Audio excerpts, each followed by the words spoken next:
تحریک انصاف کے احتجاج کے پیش نظر وفاقی دارالحکومت اسلام آباد نے گزشتہ چند دنوں سے کنٹینر سٹی کا روپ دھارا ہوا ہے۔ ذرائع آمد و رفت محدود ہونے کے باعث شہریوں کے روزمرہ کے معمولات زندگی بری طرح متاثر ہو رہے ہیں۔ ویسے تو قریب 25 لاکھ آبادی والے اس شہر کو کنٹینر سٹی کا نام اسلام آباد ہائی کورٹ کے چیف جسٹس نے اگست 2024 میں دیا تھا، مگر یہاں کے رہنے والے شہریوں کو وقتاً فوقتاً اس اصطلاح کو استعمال کرنے کا موقع ملتا رہا ہے۔ اسلام آباد پولیس کے مطابق احتجاج کرنے والوں کو ڈی چوک پہنچنے سے روکنے کے لیے وفاقی دارالحکومت میں 700 کنٹینرز کے ذریعے سڑکوں کو بلاک کیا گیا ہے، یعنی ایک اندازے کے مطابق 220 مربع کلومیٹر کے اسلام آباد کے شہری علاقے میں ہر ایک مربع کلومیٹر کے فاصلے پر 3 کنٹینرز کھڑے کیے گئے ہیں۔ سڑکوں کی اس بندش کے باعث جہاں بہت سے شہری نالاں ہیں تو وہاں چند ایسے بھی ہیں جو اس کرائسس جیسی صورتحال کو اپنے لیے یادگار لمحات میں تبدیل کر رہے ہیں۔ اسی صورتحال کے بیچ گزشتہ 2 دنوں سے پاکستان کے سوشل میڈیا پر ایسے نوبیاہتا جوڑے کی تصاویر وائرل ہیں جنہوں نے اپنے ولیمے کا فوٹو شوٹ کنٹینرز کے سامنے کروایا ہے۔ یہ خولا اور قاسم ہے جن کا کنٹینرز کے سامنے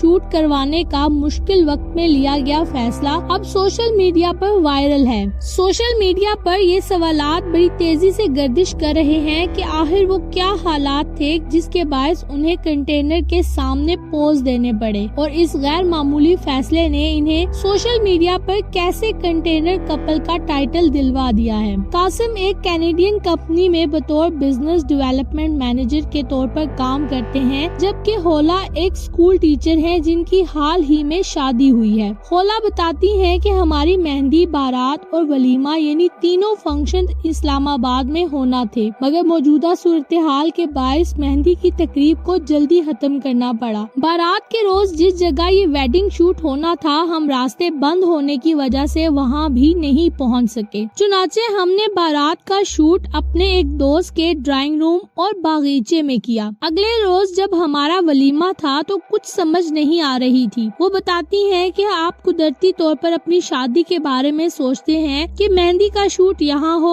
ولیمے کا وہاں ہوگا اور بارات کا کسی اور جگہ۔ اسی طرح ہم نے بھی بہت سی پلاننگ کر رکھی تھی۔ آخری روز ہم اس جگہ کے لیے نکلے جہاں ولیمے کا شوٹ ہونا تھا تو راستے بند تھے اور بہت سے کنٹینرز تھے، چنانچہ ہم نے سوچا کہ آج کنٹینرز کے سامنے ہی شوٹ کرتے ہیں، یاد تو رہے گا یہ ہوا تھا ہماری شادی پر۔ قاسم کے مطابق اس صورتحال میں ہم نے اپنی شادی کے فنکشنز کو کیا، بہت سے مہمان بھی پہنچ گئے تھے، چنانچہ یہ مناسب نہیں تھا کہ ہم اپنی شادی کو مؤخر کریں۔ قاسم بتاتے ہیں کہ ان کے ویڈنگ فوٹوگرافر نے انہیں مشورہ دیا کہ اگر وہ کنٹینرز کے سامنے شوٹ کرواتے ہیں تو یہ شادی بھی یادگار بن جائے گی۔ نہ ہم نے اور نہ ہی ہمارے فوٹوگرافر نے کبھی یہ سوچا تھا کہ یہ تصاویر اتنی وائرل ہو جائیں گی، ہم نے سوچا ہی نہیں تھا کہ ہم اتنے وائرل ہو جائیں گے۔ باہر نکلتے ہیں تو لوگ پوچھتے ہیں کہ کیا آپ نے اپنی ویڈیو دیکھی ہے؟ لوگ ہمیں دیکھ کر ایک دوسرے سے پوچھتے ہیں کیا یہ وہی ہے جن کا کنٹینرز کے سامنے فوٹو شوٹ ہوا تھا؟ قاسم کہتے ہیں کہ ہمارے فنکشنز متاثر ہوئے، ہماری شادی کے کپڑے خراب ہوئے، مگر ہم نے آخر میں ایک ایسی چیز ڈھونڈ لی جس نے ہماری شادی کو یادگار بنا دیا۔